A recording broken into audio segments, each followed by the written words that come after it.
Hello, and apologies for my quick introduction.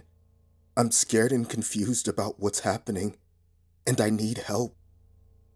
A friend said I should post this here, though I'm a realtor, not a Redditor.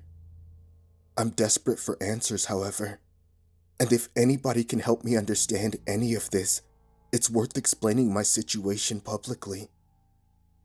I feel like I'm losing my mind, and I frankly have no idea where to turn to for answers. I rent out apartments throughout Manhattan and Brooklyn, occasionally making a decent fee, but honestly, I'm not cut out for this business. I see families in need and I try my best to help them, not shake them down for as much as possible, like many others in this industry. At any rate, I recently moved into a 2-bedroom unit to clean up and live in until next month, when I'm signing a year lease for my new place. I've been here for about a week, just getting everything unpacked and trying to work on some simple repairs. I won't bore you with the maintenance work. Nothing of note happened until I heard the noise coming from the second bedroom, which is vacant. I bought a queen-sized bed and frame, but aside from that, the room has been empty. A few nights ago, however, I heard a strange, almost digital rumble, first thinking it to be the upstairs neighbors shifting furniture. But as soon as I rose to perhaps knock on the ceiling lightly, I realized it was coming from the other room. The second bedroom faces a busy street, so I almost attributed the noise to traffic or some poorly scheduled construction. But the closer I walked to the closed door, the more I was positive the sounds were emanating from within. A bit nervous someone had somehow climbed to the second story, I pulled a kitchen knife from my box of cutlery and approached the door, completely confused by the droning electric-sounding hum. I twisted the knob and kicked the door in, knife raised in defense, and my bewilderment magnified. The windows were all closed and locked. Nobody was in there, and the sound was instantly gone upon cracking the door open. But my stomach jumped to my throat in the grim discovery of what was on the floor. There was a severed thumb, wet blood on the fleshy pulp protruding from the clean slice. I nearly vomited, backing out as horror flooded my mind. I returned to take a few photos and a video of the thumb, careful to not touch it. Additionally, the storage compartment above the closet door was wide open, though it had been closed when I'd last been in there. And there was absolutely nothing inside, no false panels or faux walls. I checked repeatedly after the ordeal. Here's the video I took with my phone. It is a bit graphic. I checked under the bed. I scoured every nook, corner, and cranny, but nothing was in there at all. There were no holes in the walls, windows, ceilings, or floors whatsoever. I called the police, and they came by in a drawn-out ordeal of angered neighbors, with a half-dozen people asking me questions. And after answering them all, they took the info of the building owner, as well as mine and a few neighbors. Eventually, after all the statements and photos were taken, the sobering experience ended as uniformed officers shuffled down the stairs to head out. After thanking me for my cooperation, the remaining detectives suggested changing my locks.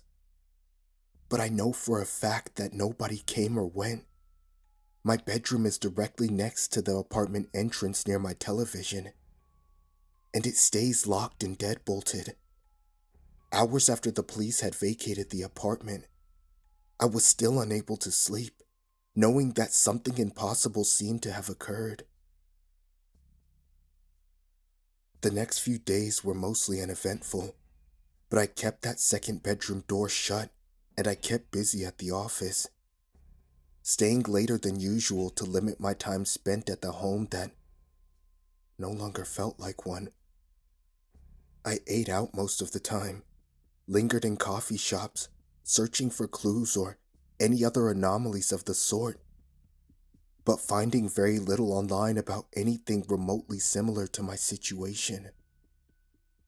Mainly just thefts gone wrong and fast food nightmares as search results. Last night, I heard it again, and I took my phone out to record it. I approached the growing peculiar hum from behind the second room's door. As unease built in my gut, there was a faint smell I couldn't quite place, but it reminded me of summer before I could identify it. The smell of chlorine or perhaps ozone was barely distinguishable, faintly lingering in the air as I approached the bedroom door to that bizarre sound. I opened the door and the sound ceased immediately. As it opened, and there on the floor, nearly in the same spot as the thumb, was a cracked cell phone.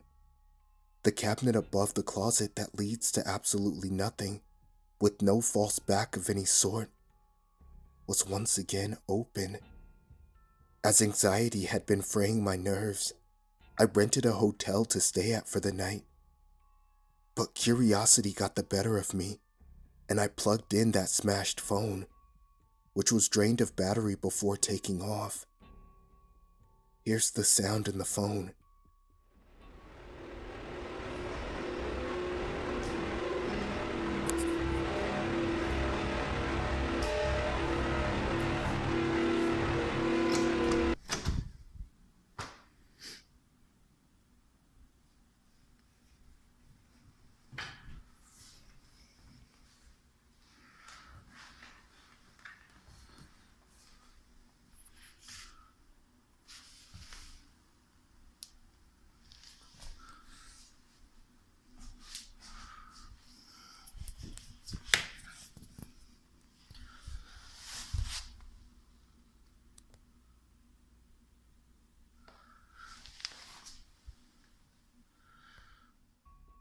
Today I returned to the apartment with a queasy feeling, but powered through the process of starting the phone and searching for any clues. There were no calls or texts, and the few contacts saved in the list were incomplete numbers. 14344, 12824, 143, etc. There were no photos, but there were two videos that I watched in revulsion and horror. The first showed some fleshy mass that almost resembled a face devoid of eyes behind transparent plastic, gnashing teeth or moving in frantic bursts as that awful sound resonated. The second clip is the sound of the bedroom door opening from the inside, aiming towards my room with my bedroom door open. The most unsettling thing about the second part of the clip is that out of habit, I only leave my bedroom door open when I'm there. This is the video that I found on that phone.